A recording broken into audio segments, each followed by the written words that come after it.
The prayer today is from Scripture, John 8:12. I am the light of the world. Whoever follows me will never walk in darkness, but will have the light of life. Amen. Good morning, Commissioners. Morning. On August 29th, for item number 1, I approved for the Department on Aging the hiring of Nicole Scabo to the position of part-time Adult Day Services Assistant number 1041-1 to be effective September 15th, 2025 at the rate of $19.23 per hour with a 1-year probationary period.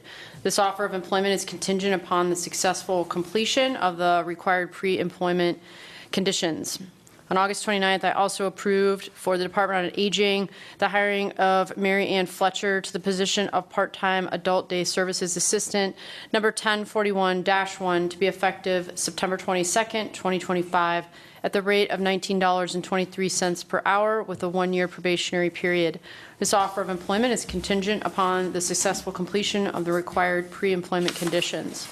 On September 3rd, 2025, I approved for the Department on Aging an unpaid personal leave of absence for Matt Samarge, Recreation and Education Assistant, for up to 32 hours or 4 days during the period of September 2nd, 2025 through September 5th, 2025. This will extend his probationary period by 32 hours or 4 days.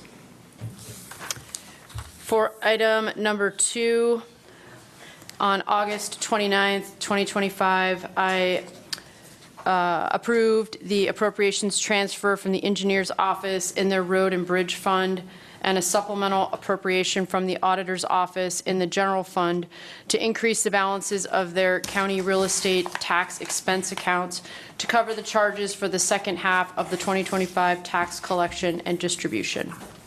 And that's all. Thank you. Thank you. Good morning. Good morning.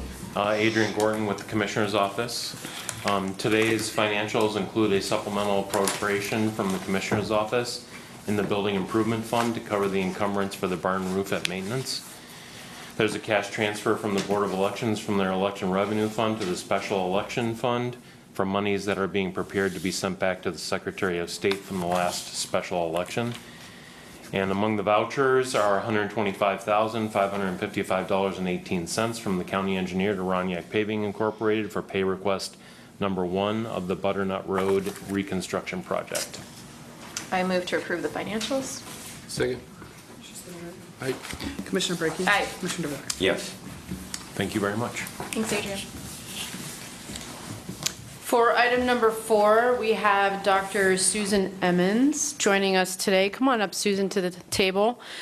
She is the Associate Dean from the College of Applied and Technical Studies with Kent State University. She's here today to ask the board for their support in signing a letter of support that's been prepared for their Bachelor's of Applied Studies in Applied Organizational Leadership. So, Susan, if you can maybe just explain to the board a little bit about why you're here today, that would be great. Okay. Thank you. So this program, it's not been approved. It's still in the draft and proposal stage. We've not gone through all of our internal approvals yet at the university. But one of the things that is helpful as we're doing that is to have the support of the communities at which we serve at our regional campuses. For a degree such as this is, we're proposing a reduced credit bachelor's degree, which is different than a traditional bachelor's degree in that a traditional bachelor's degree is usually 120 credit hours. This would be 90 credit hours. And this is a new type of degree that's been approved through our Higher Learning Commission has approved these types of degrees to be offered. So our college would like to pursue this with this proposed degree as well. So is it still like a BA or a BS or? It's a Bachelor's of Applied Studies. Okay, so It would be a, not a BA or a BS, but it would be a different I see. bachelor's degree. So it's like a different category. Correct, and it would allow Okay. students to complete full-time in 3 years versus the traditional 4-year degree. Okay. And why are you pursuing this path as opposed to like a post-bac or a master's? Right, so our college, the College of Applied and Technical Studies, we offer we focus on, our degrees are offered through the regional campuses of Kent State. Okay. And so most of our degree programs are at the, we do certificates, the associate degrees. We have a few select bachelor's degrees. Okay, I So see. we felt like this type of degree, we don't really do master's programs in our college. So this type of degree would serve, a population of learners where they could, if they're working for a company, for instance, and they want to pursue their a leadership degree to advance in their career paths, this would be very helpful, as well as learners looking to, get into this type of leadership role in their companies. And so, I mean, since it's not even approved by your board, I Right. assume this isn't an accredited program at this point. Well, we would, it would not have any, our university's accredited, but it wouldn't have any specific accreditation, like a third party, like one of our healthcare programs would. Okay. Right, but right now, we're in the proposal stage, so one of the things that's really helpful is that if we can go to our various communities, organizations like yourself, to get support and really find out if this is a degree that, you would support, and if learners would be coming out with this degree program, would you employ them? Would you offer them, it's something of value to you? Yeah, so, I mean, one of my questions was going to be, like, as far as this letter, what benefit is the letter to Kent State, and, like, how are you going to use it? And so you're going to use it to get this program off the ground, is that correct? Right, so one of the things that we, as we were ushering it through our internal approval process, as well as it has to go to the state and then to our Higher Learning Commission, throughout the whole process, as the individual committees are approving it, they like to see that it's not just an idea that we have, but it's also supported by the business community and the government, or, the different communities in which we serve, different organizations in those communities, whether it's, healthcare or government or business or whatever. Yeah.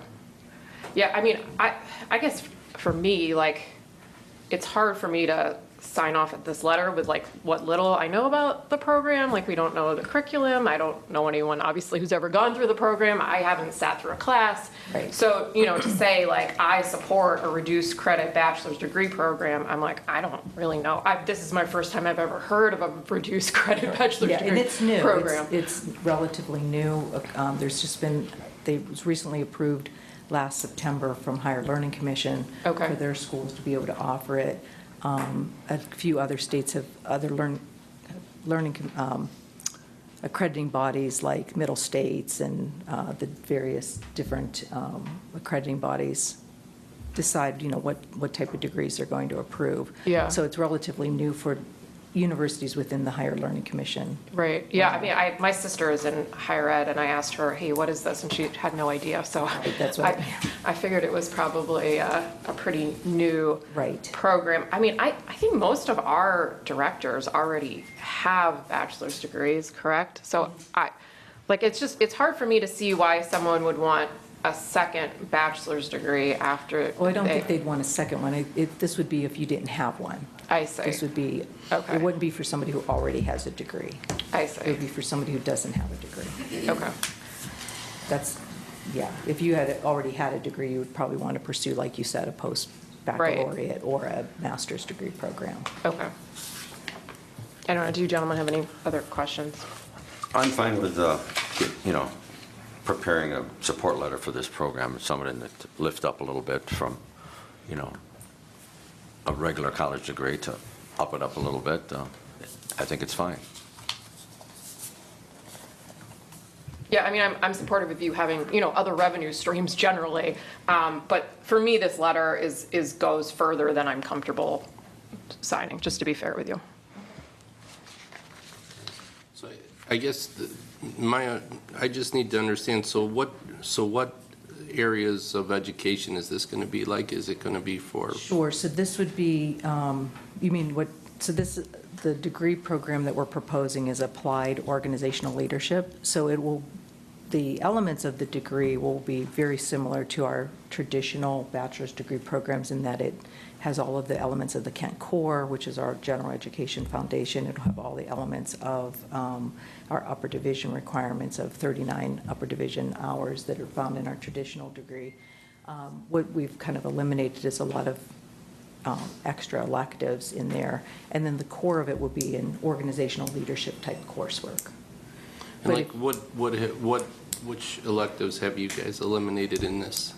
Well, we just didn't include the additional 30 hours of other coursework that you would find in order to get to 120 hours. It's like whatever people wanted, you know, like psychology or, you know, basket Right. weaving or whatever, right? Which sometimes probably makes sense too, right? Because it's not something that, you know, people are spending money to go through that process and, you know, and they basically need to do it to get to it, that this probably curtailing some of that and eliminating it and staying mission specific, I think probably does make sense, right? Right, for various, and we're not saying that this is a degree for all people. Right. But, you know, it's, you know, really looking at, if you're in an organization and you're looking to advance in your career path, this might be the correct path for you because we're really focusing on those leadership skills. Are you think this is going to be mostly an online degree? It's going to be, we're proposing it as mostly online or online, yeah. Okay. So give those students that flexibility to pursue it online if they would like to. Right. And will there still be the availability of some of the students that, you know, are involved in the classes, like over at Berkshire, where they're requiring, that would go towards this too? Sure, if you're like I said, there's going to be the complete set of our Kent Core courses. So typically, you know, when students are taking courses like their English, their math, their psych, their social, all those things will go for this particular degree. Yeah, they could apply it. Yeah, I mean, you know, sometimes change is good, right? So if that sounds like something that you guys are exploring, I would support it to try to get it looked at, and if it doesn't work, it doesn't work, but at least you tried, right? Right. Yeah. Yeah, I mean, you know, there's just lines in this letter, like we estimate that 10 or more current or future staff members could benefit from this. I mean, our staff members already have bachelor's degrees, so I don't see how they would benefit. Do you know what I mean? Sure. Yeah. So I mean, I'm, you know, like I said, I'm generally in favor of any private organization having increased revenue streams, but this specific letter, I just don't agree with. Okay. Is there something we can do to change that letter, or, you know, we can Yeah, I certainly mean, modify that? yeah, if it was modified, like I said, like, you know, things like we recognize the value of a reduced credit bachelor's degree program. This is my first time hearing about it, so I don't recognize the value of it yet.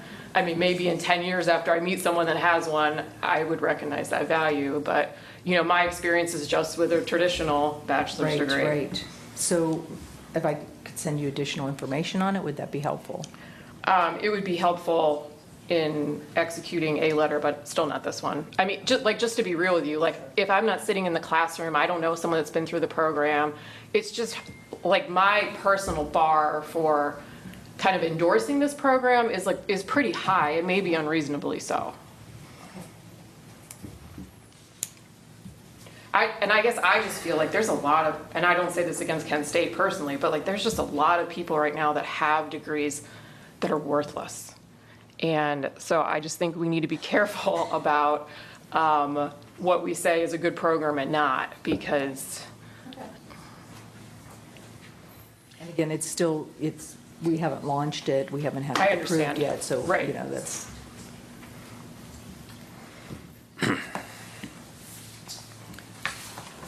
You feel comfortable, Joe? Yeah. I'll make the motion. I second the motion. Commissioner Spitaleri. Aye. Commissioner Brackey. No. Commissioner Dvorak. Yes. Thank you. Thanks for coming in. coming in.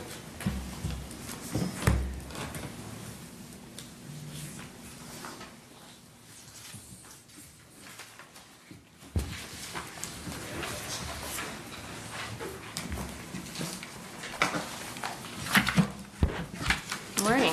Good morning, Zach McLeod, Frank Antonucci, Automatic Data Processing Board. We are here today requesting that the commissioners approve the resolution to permit Middlefield Township, the Board of Trustees, to come under the ADP board.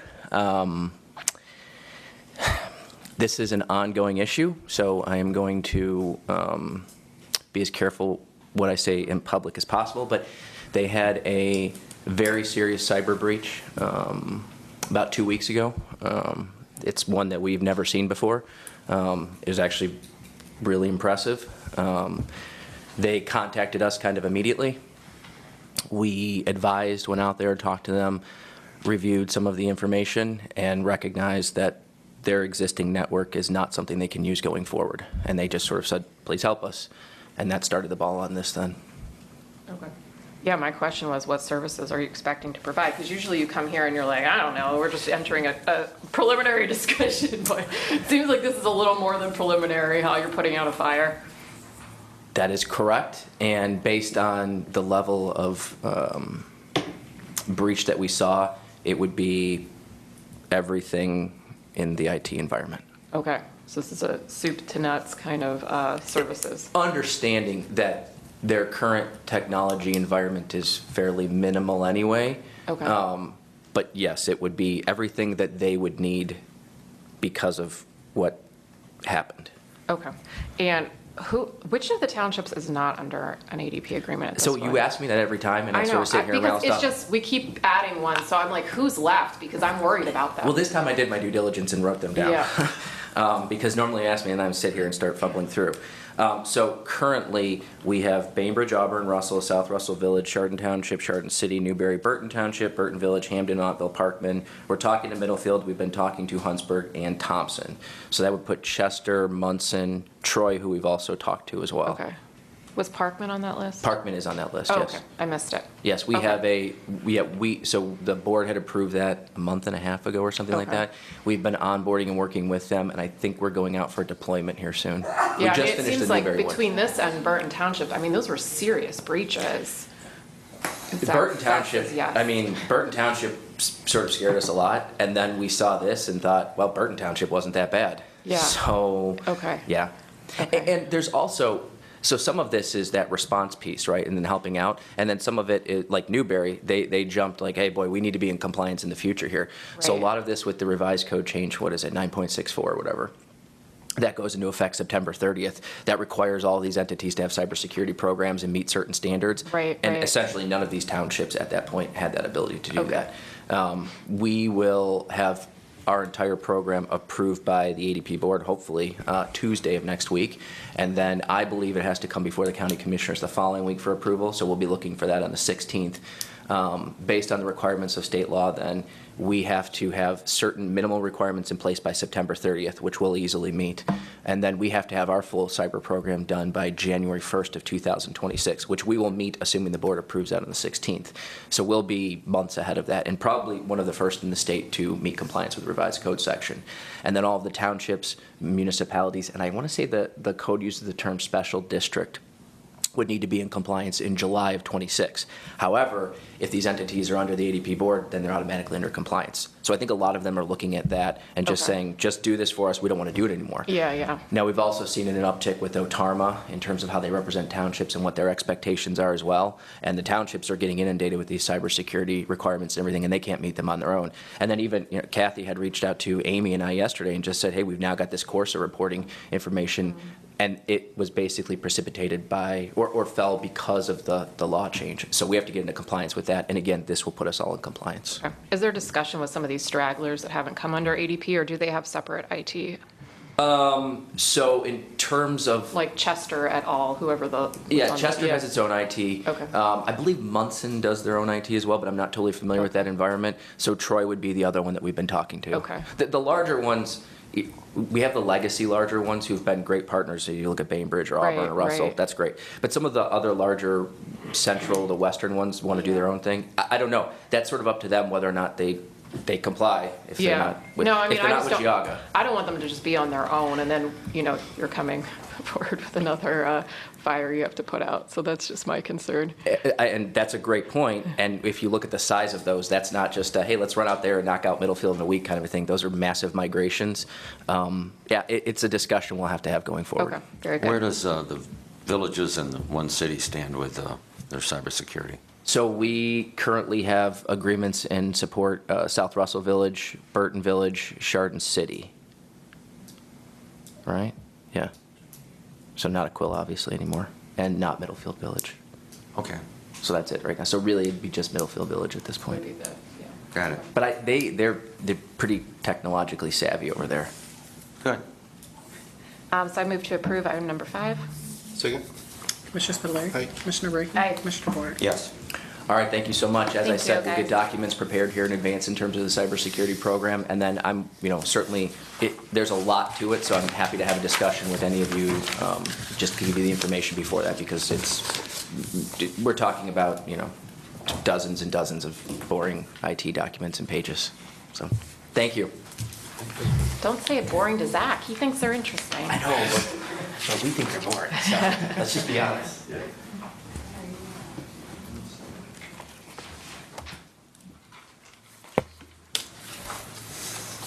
Good morning. Good morning. Morning, Jessica. Good morning. Jessica Bolt, Director, Geauga County Department on Aging. I am here this morning with a contract modification for our Older American Act programs through the Western Reserve Area Agency on Aging. I've been working with them for a while to get some of our funded programs increased because our services have really ramped up, our funded services, and out of my request, one has been approved. So, and that is for our transportation vouchers for our adult daycare program. So we are able to get an additional 478 transportation vouchers, so they're giving us $10,000 for that. So that increased our contract from $568,000 to $578,000 to provide those additional vouchers for our adult daycare clients throughout the Is rest that of the year. federal grant? Federal Jessica? grant, Older Americans Act grant. So right now, we're not sure how the future grants are going to shake out. They have until the end of September for that to go through federally. So we're uncertain how the future is going to look for our Older Americans Act federal funding. Okay. Do they prefer older Americans or seniors? Right now, we use the term senior citizens, but as far as the federal dollars go, it's Older American All Act right. funding. All right. I move to approve item number 6. Second? Commissioner Spudler. Aye. Commissioner Brackey. Aye. Commissioner DeWark. Yes. All right, thank you so much. Thank you.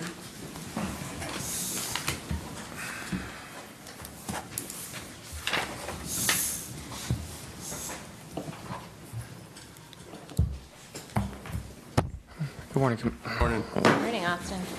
good morning, Commissioners. Austin Rice, EMA. So I have 2 items today, and I guess I'll preface that by saying, again, thank you for the appointment for director. Yeah, But congratulations. Yes, but because of that, of course, there's a vacancy for deputy director. So that's what we have today is approval for the new job description for deputy director, as well as approval for the posting. The job description is very similar to what it was before. We just did some updates, DES to EMA, grammatical changes, a few lines here and there, but it's basically the same document. And for the posting, that would be an external job posting.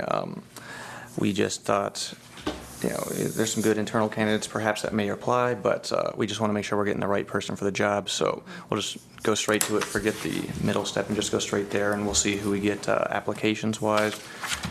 And then there'll be a small board with me. I don't know who the panel will be yet, but I'm still trying to figure that out. But to help me go through the applications and interview process before we come up with a recommendation. Okay. So there'll be a similar panel Yeah. exercise? Yeah, Okay. it seemed like a pretty nice standard model we want to try to aim for. So Yeah. I thought I think that worked well. Yeah. You'll be involved. Yeah, I think it's good to get that feedback from other people too, especially Yeah, when, exactly. like with you, everybody was on board. They were like, you were the clear #1 choice. And so I think that. Yeah, and maybe the internal candidate's good, maybe it's someone else, but to confirm that, this is Yeah. how we'll know. So, Right. No, I Yeah. think that's because, sometimes you're concerned about people internally being promoted that maybe shouldn't be, right? Yeah, exactly. So, that's what I thought would be the best. Okay. Did you want to read these two, or should we just approve 7 and 8? The Emergency Management Agency is requesting the board approve the revised job description for the position of Deputy Director number 1711 to be effective September 4th, 2025. The Emergency Management Agency is requesting the board grant permission to advertise for the position of Deputy Director number 1711. This position will remain posted until filled. I move to approve items number 7 and 8. Second? Commissioner Spudler. Aye. Commissioner Brackey. Aye. Commissioner DeWar. Yes. Thank you. Thank you. Thank you. Item number 9, the Commissioner's Office is requesting the board move into executive session for the purpose of discussing the employment and compensation of public employees pursuant to ORC 121.22G1. And Gina will be joining us for the first portion. All right, I move to approve. Second? Commissioner Spudler. Aye. Commissioner Brackey. Aye. Commissioner DeWar. Yes. Okay, I have you in at 9:55. Hi, Gina. How are you?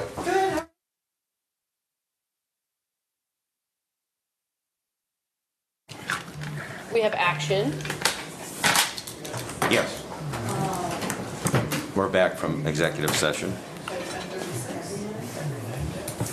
We have action on one item. Do you need the language? The intern? No. The Commissioner's Office is requesting the board approve hiring Maximus Rios to the temporary position of Public Relations Communications Intern number 1332 to be effective September 8, 2025 at the rate of $15 per hour. The offer of employment is contingent upon the successful completion of the required pre-employment conditions. I move to approve. Second? Commissioner Spudler. Aye. Commissioner Brackey. Aye. Commissioner DeWar. Yes. And Christy, have you heard from, He's here. Okay. He's actually standing. wonderful. He's actually standing right there. He was sitting in the lobby. okay, So then it would be, we're going to add an executive session. Yes. So it would be to, the Commissioner's Office is requesting the board move into executive session for the purpose of discussing pending litigation pursuant to ORC 121.22G3. I move to approve. Second? Commissioner Spudler. Aye. Commissioner Brackey. Aye. Commissioner DeWar. Yes. and Prosecutor Flays will be joining us. Yes. Okay.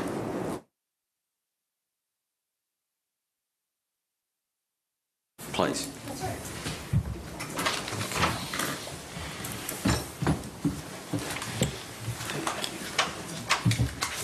We're back from executive session. No action. Item number 10.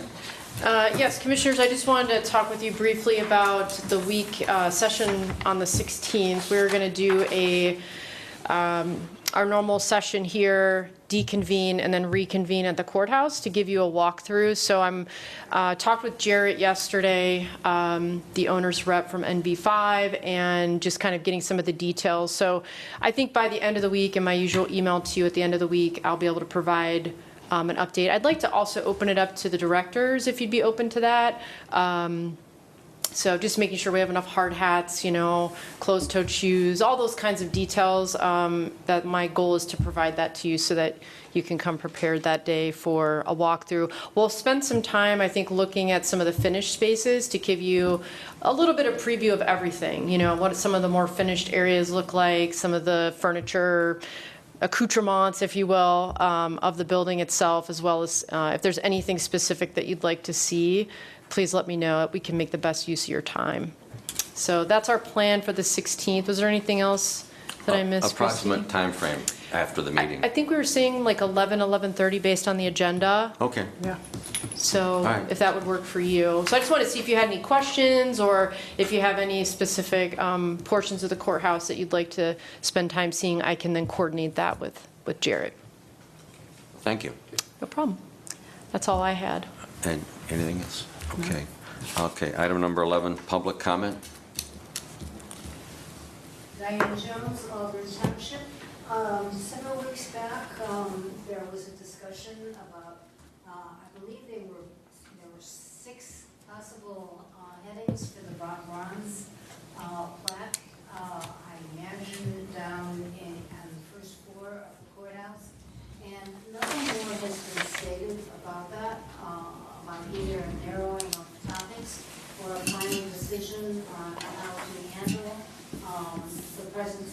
bronze flat for to save $6,000. So would be curious for. That's under review, and thanks for asking that question.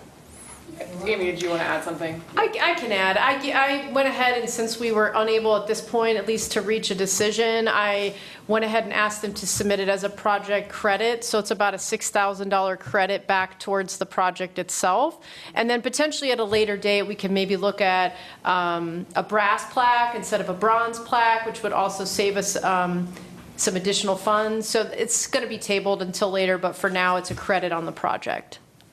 Okay, so actually, a maximum credit then of $6,000. Approximately 6,000. Yes, ma'am. Okay, thank you for that clarification. Anybody else? Go ahead. Anastasia Nicholas, Sugar and Valley Times. My question is for Commissioner Spilleri. I was just wondering, I haven't heard you talk about the property tax initiative, but I saw a post that there was going to be like a signing event at your store, so I just want to know like your stance about that initiative. Yeah, they asked if they could do it, and I told them they could. Okay. Any other public comment? Could you comment, just like, do you have a stance on that as a commissioner? I think leave it up to the voters. Okay. Hearing no more public comment, I make a motion. Oh, there's one more. Howard, South Russell Village. We still don't have the signs up on either 44 or Killer Road stating that this building here. So the best way to explain where this building is to say, follow the signs for the Department of Elections. They are the only people with signs up that shows us where this building is. That's 4 years ago. Using it as an example, the Beehive is doing their work over at East Washington Street. They put up their signs long before the building was ever completed. 4 years ago, this building should have had signs up out on 44. Today, we don't even know where the sheriff's department is, or the dog warden, Okay. or anything. Amy, you want I to can pick take, up on that? yes, Commissioner, I could take that one too. So I believe it was maybe a session or two back, we approved the change order for that specific contract. We had added 2 additional signs specifically for this building to go at each entrance. So the one off Ravenwood and the other one off Merritt. I asked the company to go through zoning again, just to make sure, you know, as the new person, that I'm doing right by the townships and as far as zoning goes. So we're running those 2 additional signs past zoning, and then we're off to print. The sign up on 44 or on Yes. Killer Road. Are you gonna have signs there? Yes, so at all the major entrances, there'll be one at Merritt, one at Ravenwood, and then one on Aquila, pointing everybody in towards the campus. I've also asked the company to print, you know, one sign first, let me come out there and kind of, you know, quality check it, and then they can go ahead and print the rest. So I just want to kind of make sure it meets the standard that we're paying for. So I would imagine before the winter, I don't have an actual install date, because like I said, we're still kind of going through zoning as a final check, because I didn't want to start installing things and then zoning has an issue with something. So just kind of taking that extra measure. So I'd imagine before the holidays. I can't promise anything, but I don't imagine zoning taking that long. But thank you for the... Not another 4 years. Oh, absolutely not. No, absolutely not. Thank you. You're welcome. And when this process started, Clarendon Township didn't have this in their zoning for whatever, you know, government buildings, signs. So they had to create, so we had to wait a little bit for them to create that in their zoning. So there's been a couple of delays along the way. Jim, who authorized the hospital sign? It's been there for years. That's Montana. And it's on our property. Probably Munson Township, but that was before my time, so, here. But at least they put a sign up. Oh, it's big, too. And the sign that they use should be similar to the sign. We should have a neon sign up there, changing things around and being able to present the qualities of the county to the people that drive by. I mean, it's embarrassing to see little signs, buckle up and everything. that represent the county and see what the Department of Elections has done, which gave us more indication to what's here than anybody has ever put up before. So I've been coming to these meetings for many years, and hopefully in the future they'll be planning ahead so that we don't have this problem. But this was mentioned many times in the past. Thank you. Okay. Any other public comment? Before we adjourn, though, I just wanted to say that I thought the fair was just a great success this year. Merchant Huddle 2 worked out really well, and just wanted to thank all of our staff who worked so hard to make that work. And I know Christy worked really hard on the Bell Building. Gina led the charge on Merchant Huddle 2. I know you, Mr. DeWark, were putting up tables, and I got a lot of positive feedback about that space. And, Oh, good. Yeah, with That Merchant worked Hall out too, it was experimental for this year and next year, ramping up for America 250 Geauga. And we named that building Geauga County Services. And everybody that was in there has something to do with serving Geauga County residents. So it was, I got a lot of good feedback, and it was, again, next year to be experimental. And we, know some things that can be improved, and we'll work on that, so. Yeah, and it was a record attendance, I guess, at the fair this year, and I thought the sheriff's office just did a great job, as they always did. There was a little incident one night with some unapproved fireworks, and they just really sprang to action quickly. Oh, yeah. Kept everyone safe, so it was a great event for Geauga, as always. Yes. Okay. All right. Well, I make a motion to adjourn? Second. All in favor? Aye. Aye.